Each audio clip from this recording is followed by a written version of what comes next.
Vamos pensar no seguinte cenário por um momento.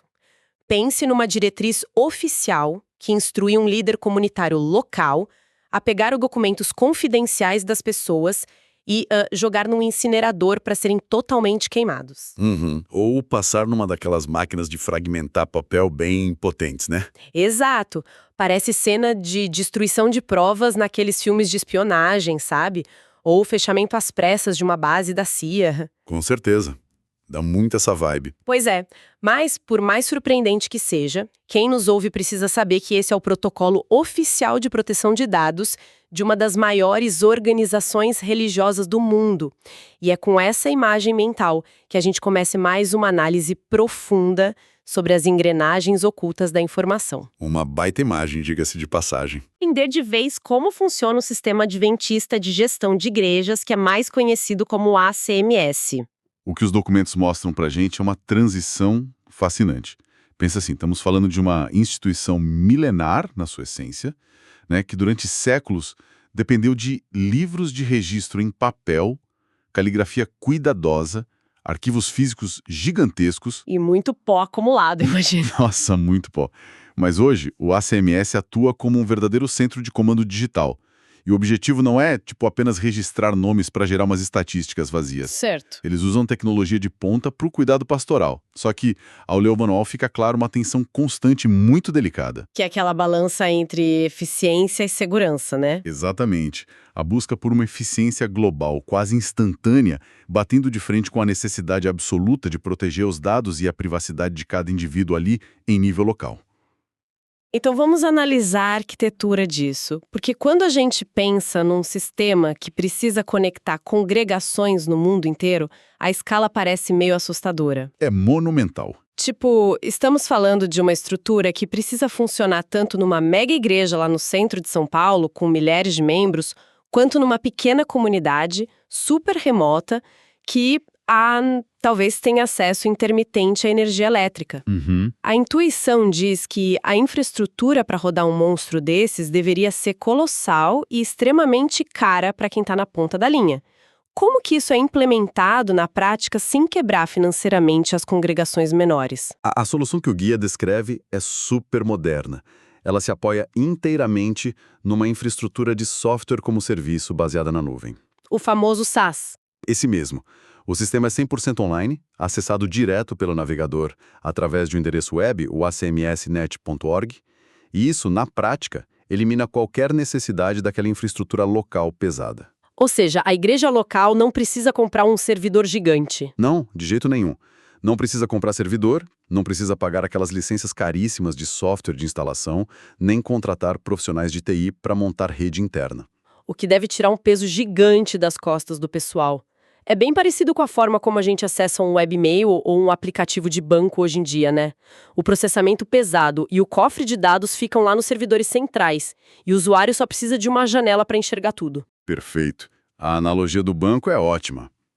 E o manual deixa muito claro que qualquer dispositivo com uma conexão minimamente funcional de internet já serve para o trabalho. Qualquer um mesmo. Qualquer um. Pode ser um notebook mais antigo, um tablet ou até o smartphone pessoal de quem está ocupando a função de secretário na igreja. Mas e se o celular quebrar durante o uso do sistema? Aí entra uma nota de isenção de responsabilidade bem interessante no documento. A instituição não fornece equipamento e não paga conserto de aparelho pessoal, mas eles endossam o uso do próprio celular, porque, como tudo roda no navegador, o aparelho em si não compromete a segurança nem a funcionalidade do ACMS. Entendi. Mas olha, aqui me surge um questionamento bem prático, tá? Digamos que uma congregação eleja uma pessoa para a secretaria que é simplesmente excepcional no cuidado humano. Sabe aquela pessoa que conhece a história de cada família? Sei, o coração da igreja. Isso. Lembra a data de batismo de todo mundo. Percebe na hora quando alguém tá meio triste pelos cantos. Mas essa pessoa, mal sabe ligar um computador. Um cenário muito comum, aliás. Pois é. Muito menos navegar num sistema em nuvem cheio de senhas. Se o sistema agora é o único caminho oficial, essa tecnologia não acaba criando uma barreira que exclui essas pessoas? É um ótimo ponto. Porque, na prática, O manual não estaria forçando a troca de líderes experientes por, sei lá, jovens que só focam na tela do computador. Olha, essa é uma preocupação organizacional super válida. E o guia propõe uma saída estrutural bem inteligente para evitar esse, digamos, apagão de experiência. A orientação oficial é que a função pastoral e a exigência puramente técnica podem ser separadas. Ah, dá para dividir as tarefas. Exato. Se o secretário titular tiver limitações com esse mundo digital, a congregação simplesmente nomeia o que eles chamam de secretário associado. O associado é quem bota a mão na massa no teclado, então. Isso. Esse associado assume todas as demandas de informática, navegação e digitação de dados. Assim, a igreja mantém toda aquela sabedoria e empatia do titular na linha de frente, enquanto o associado garante que a comunidade não fique de fora da revolução digital da organização. Genial. Imagino que role um treinamento também. Sim. As associações locais que funcionam como as sedes administrativas regionais têm a obrigação de fornecer treinamentos contínuos para nivelar o conhecimento de todo mundo. Espera um pouco. Se o titular cuida das pessoas e o associado cuida da máquina, isso não acaba criando um gargalo? Ou talvez uma daquelas disputas de poder meio silenciosas sobre quem realmente controla a informação da igreja? Por que você acha isso? Porque, no fim das contas, quem tem a senha do sistema na mão é quem detém o poder de oficializar as coisas, né? Ah, sim. O risco de gargalos existe, claro, mas ele é muito mitigado pelas regras extremamente rígidas de credenciamento. Não é qualquer um que ganha acesso só porque digita rápido ou é bom de computador. Imagino que a triagem seja brava. E como é? As credenciais do sistema são tratadas como um cofre virtual mesmo. Para ganhar um login no ACMS, o indivíduo passa por uma triagem estrita. Primeiro, precisa ser um membro regular e já estar registrado no próprio sistema. Certo, o básico. Segundo, ele tem que assinar formalmente um termo de consentimento de dados. E terceiro, não basta ser um voluntário simpático. A pessoa precisa ser oficialmente eleita por uma comissão para o cargo específico de secretário ou secretário associado. E aí a igreja local vai lá, cria a senha para ele e pronto. Não. De jeito nenhum. Sério? A congregação local não tem poder nenhum para gerar login de sistema. Depois da eleição, a sede regional, a associação, é quem precisa auditar essa nomeação e só então conceder a permissão no sistema. Caramba, burocracia centralizada então. E não para por aí. Essa permissão não é para sempre. Ela tem um prazo de validade atrelado ao mandato do cargo, que geralmente varia de 1 a 2 anos. E quando expira? Acesso cortado automaticamente, a menos que tenha uma renovação oficial. E detalhe, tudo isso é amarrado a um aplicativo chamado Setmir, que centraliza as identidades digitais de todos os membros. Olha, essa parte das credenciais revela uma diretriz de segurança que me deixou bastante intrigada. Lendo os documentos, tem uma regra super explícita determinando que a senha do secretário é pessoal e intransferível. Sim, a regra de ouro da TI. Outros líderes da igreja e não pode compartilhar nem mesmo com o pastor da congregação local. A proibição de compartilhar com o pastor costuma chamar muita atenção mesmo. Demais, porque pensa comigo, estamos falando de uma comunidade de fé. O pilar central não deveria ser a confiança mútua? Na teoria, sim. Então, por que existe uma regra tão dura que proíbe passar a senha para a liderança espiritual máxima daquela comunidade? Soa como, sei lá, uma desconfiança corporativa pesada implantada dentro de um ambiente religioso onde o pastor deveria ter acesso a tudo de seu rebanho. É que o mecanismo por trás disso não tem nada a ver com desconfiança hierárquica. Tem a ver com auditoria. Eles precisam criar uma trilha à prova de falhas. Em bancos de dados modernos, cada clique, cada mudança de endereço, cada transferência de membro, carrega a assinatura digital irrefutável de quem estava logado. Entendi. A impressão digital da pessoa. Isso. Se o pastor precisar alterar um status urgente e usar a senha do secretário para fazer isso, o sistema vai registrar para sempre que foi o secretário quem fez. O que destrói a integridade dos dados, claro. Se der algum problema legal no futuro, quem emprestou a senha é quem vai responder criminalmente pela alteração que nem foi ela que fez. Exatamente. E detalhe, o pastor já possui o seu próprio nível de acesso, com credenciais específicas para o trabalho dele. Compartilhar a senha corrompe a cadeia de responsabilidade. O que a organização faz é pegar a ética de prestação de contas, que faz parte da teologia deles, e aplicar de forma implacável nos protocolos digitais, seguindo as leis globais de proteção de dados. Bom, uma vez que a gente passa dessa porta do cofre super protegida, o que o pessoal encontra lá dentro? Porque, lendo sobre as ferramentas, me deu a impressão de que o sistema age como uma sala de máquinas invisível, né? Automatizando coisas que antes demoravam meses. A transformação operacional é absurda. O exemplo mais clássico é a emissão de cartas de transferência. Historicamente, se um membro mudasse de estado, a igreja antiga tinha que escrever uma recomendação num papel, botar no envelope e mandar pelo correio. Aquilo que podia molhar, rasgar, sumir na agência. Perfeito. Podia se perder ou demorar 3 meses. Com o ACMS, o processo é nativamente digital. A igreja que vai receber a pessoa inicia um pedido eletrônico, as lideranças votam no sistema e o registro é transferido instantaneamente. Incrível. O próprio sistema ainda dispara e-mails automatizados mantendo o membro atualizado sobre em qual etapa burocrática o processo dele está parado. É uma eficiência digna de multinacional. Mas sabe, o que eu acho que altera mesmo a dinâmica de como uma igreja funciona é aquela ferramenta interna que eles chamam de Grupo Especial de Revisão, o GER.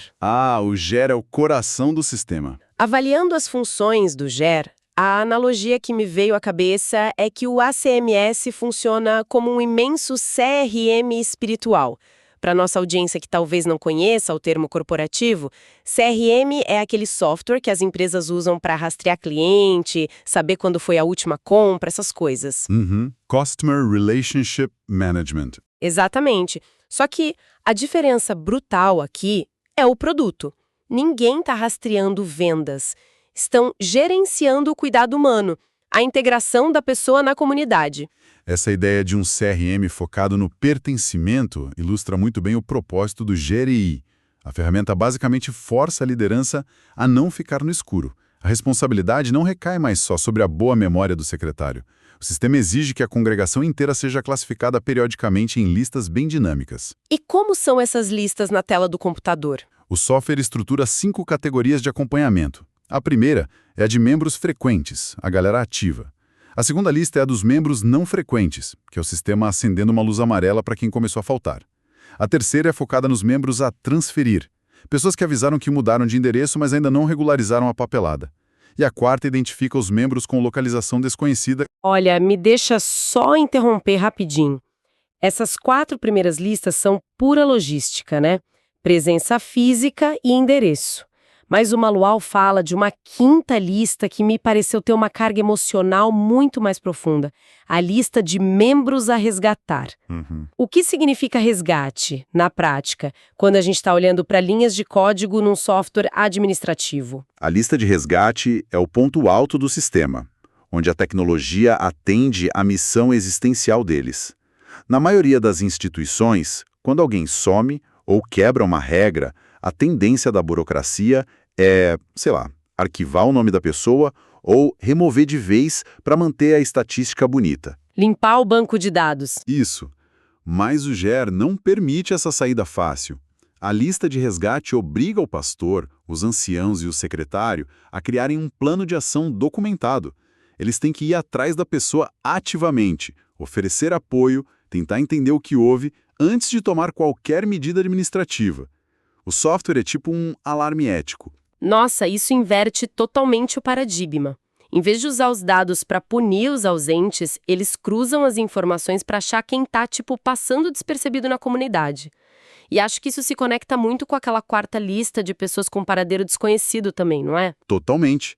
O manual detalha um recurso onde os membros sumidos podem ser publicados temporariamente no ambiente global do ACMS. Como se fosse um cartaz de procura-se mais do bem. Quase isso. Como o banco de dados é um só, se alguém some dos registros no interior do Brasil, mas meses depois começa a frequentar uma igreja lá no Japão, o secretário japonês acha o nome no sistema global. Essa rede unificada ajuda a localizar a pessoa e regularizar a vida dela sem que ela precise recomeçar toda a jornada do zero. Fantástico. Mas olha, pensando criticamente sobre todo esse rastreamento, um alerta vermelho gigantesco pisca na minha cabeça. Qual? Se a gente tem um CRM espiritual conectado no mundo todo, que sabe onde você mora, seu status familiar, seus hábitos de frequência e até suas ofertas financeiras, isso vira o alvo perfeito para um vazamento de dados catastrófico. O controle de senhas a gente já viu que é rígido. Mas e os papéis físicos que dão origem a tudo isso? A ponte entre o papel físico e a nuvem. É aí que as orientações chegam naquele nível de paranoia de espionagem que você comentou no começo. Estava esperando chegar nessa parte. O manual detalha exatamente o momento da transição. Quando um membro novo preenche a ficha de batismo à mão, esse papel é um documento legal que tem informações íntimas, dados civis, detalhes da fé. O secretário tem que digitalizar usando aplicativos de celular que geram PDFs em alta definição, tipo o Adobe Scan ou o Microsoft Lens. E é aqui que entra uma restrição muito, mas muito específica. O guia proíbe expressamente o uso do reconhecimento óptico de texto, o famoso OCR.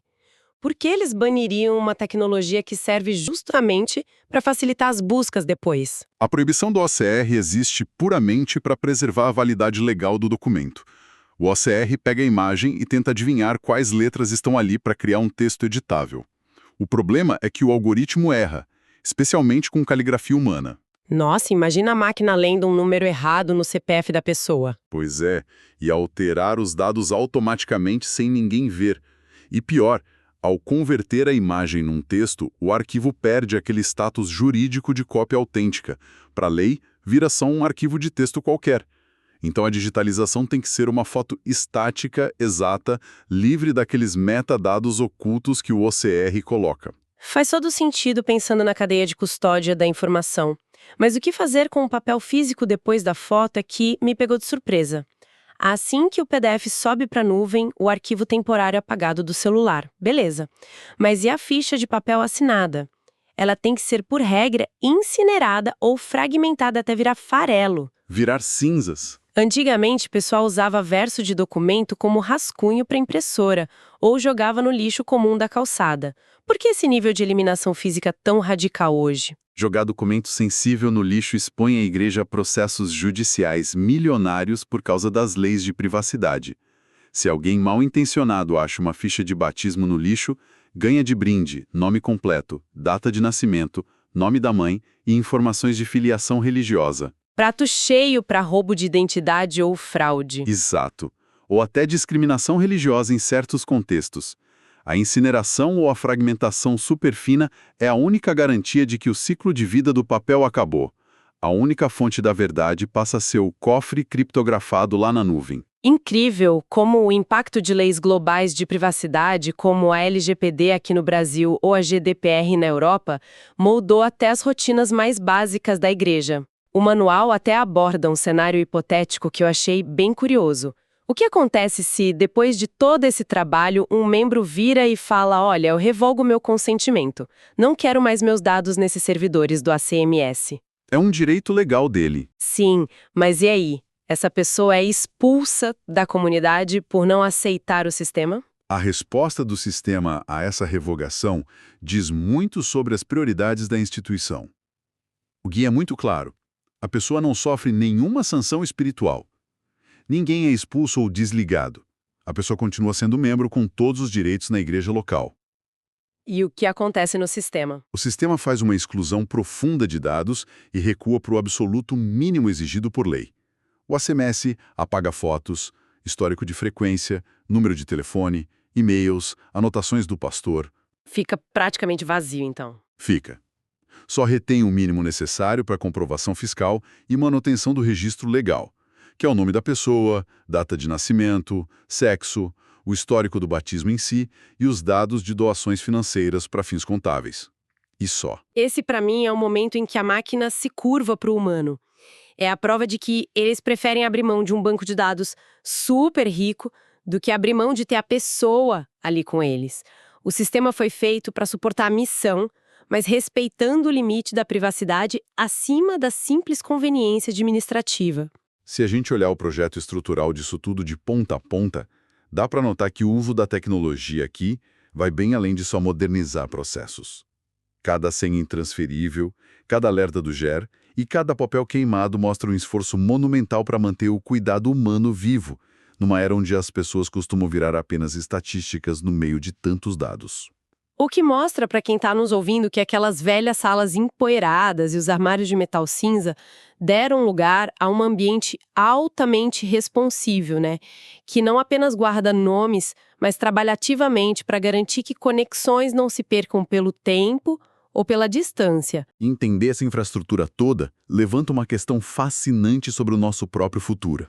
Pensa bem, à medida que a nossa identidade e até a nossa experiência espiritual vão sendo mapeadas por bancos de dados e algoritmos, o espaço para a espontaneidade muda muito.